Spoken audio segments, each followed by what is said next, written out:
episode of Beyond the Boundary powered by Alyssa. I had a special chat with England's Sophia Smale. So let's catch up the conversation. Smart हो रहा है India, जैसे India में बना Elista smart LED TV with world class clarity and amazing features.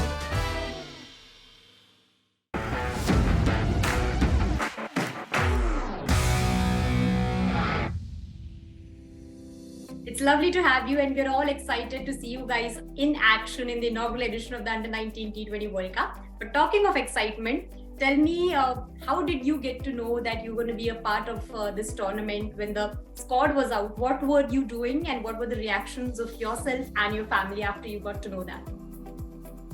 I think I remember getting the call. I was on my way to play hockey for my local hockey club. I think my mum had heard in the day, but I wasn't 18, so it went through my mum, and I was sort of expecting that it was sort of over a few days. They were ringing, and so I was like, oh, am I going to get a call in school? And it was after school. I was just on my way to hockey, and I just remember getting the call from I think it was Richard Bedbrook, and just saying you were in. And yeah, I think I sort of tried to jump around in my seat a bit in the car. But yeah, I think there were a few tears. There. Pardon? Sorry? Hope you didn't hurt yourself there. No, I didn't. No, I was all right. And there were probably more tears than like jumps of joy. I think just like sheer emotion of. I knew straight away from the start when it was coming out that I wanted to get in it. So it was very like, I've done it. Like that's one sort of. It was a goal of mine. So I've ticked off a goal. And, yeah. One thing ticked off there, but of course the first ones are always special. Tell me, how are you preparing for this tournament? Are there any personal goals, and how excited are you to be a part of history? Because no matter what happens next, you all are going to be a part of history, and we are going to witness history. Yeah, I mean, from a personal view, like goals obviously are that we want to get as far as we can in the competition, and we're hoping to win it. But yeah, I mean, personally for me, I think it's just had a great season last year. It's can I back it up this year? There's always a big sort of, I guess people big up that, you know, the second year is when it shows, was it just a 1 year thing? So I guess for me this year, I really want to prove that it wasn't just last year that was a good season. I'm going to build on it this year and hopefully have an even better season. And yeah, I mean, the history of it is incredible. I think I wish it had happened sooner. But you know, I'm so happy to see women's sport grow, especially in England. It's growing massively. Obviously, recently with the women's football is taken off, and it's increasing all women's sport. So even though it might not be cricket that's been in the limelight, I think a lot of sport is just rebounding off it. So it's brilliant to see that the women's game's growing, and to know that girls, you know, who are 6, 7, 8, 9 now, who are just starting to pick up a cricket bat or watching us on the TV, they can be here in 10 years' time. They can be playing in a World Cup is so special. Surely, and you did mention about the growth of women's cricket, and the 100 tournament that England introduced has definitely done its part to bring the more limelight to women's cricket, if we can say so. Tell me, how was the experience of playing in the tournament? You were playing against the likes of Marizan Kaap, Shabnim Ismail there. So what did you learn from them, and is there any particular conversation you remember with any of them? I mean, yeah, I still look back in it, I'm like, wow, that happened. Obviously I was 2 weeks before it, I got called up last minute, and I was not expecting to play. So when I look back and I've played every game, I'm like, wow, that happened.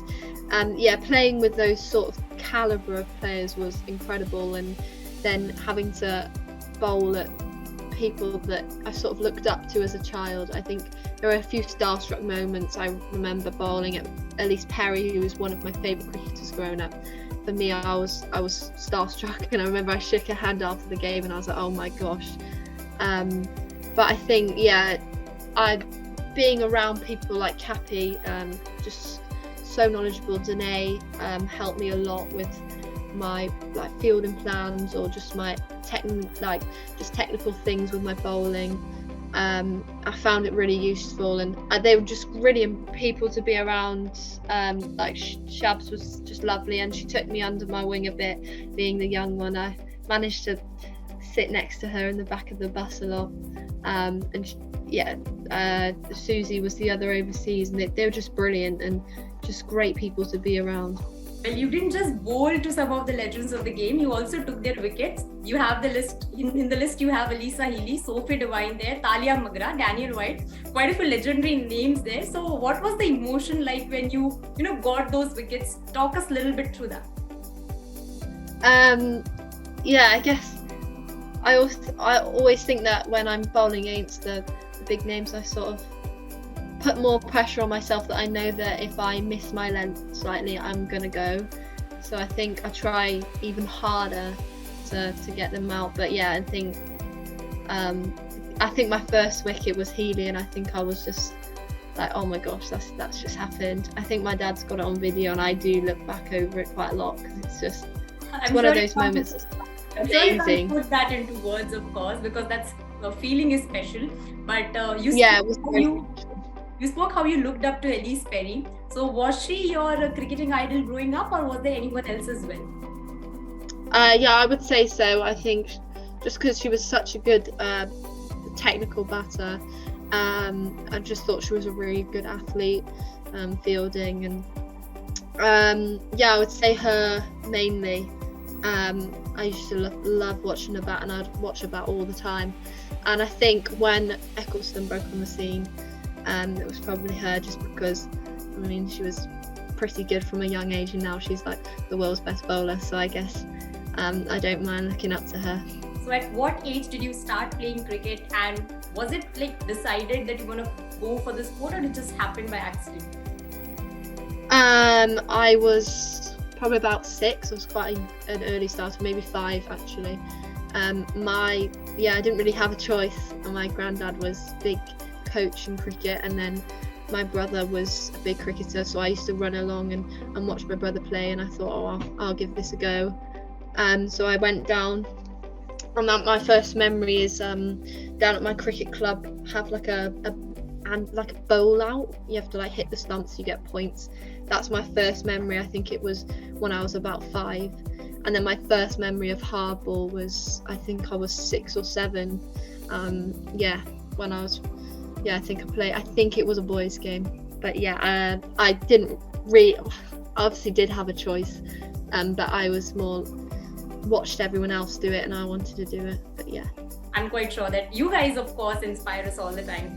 But this has been lovely chatting with you, Sophia, and I wish you all the very best for the Under-19 World Cup, and wish we get to see some really wonderful performances coming in from you. Thank you very much. Thank you. Smart हो रहा है India, जैसे India में बना Elista smart LED TV with world class clarity and amazing features.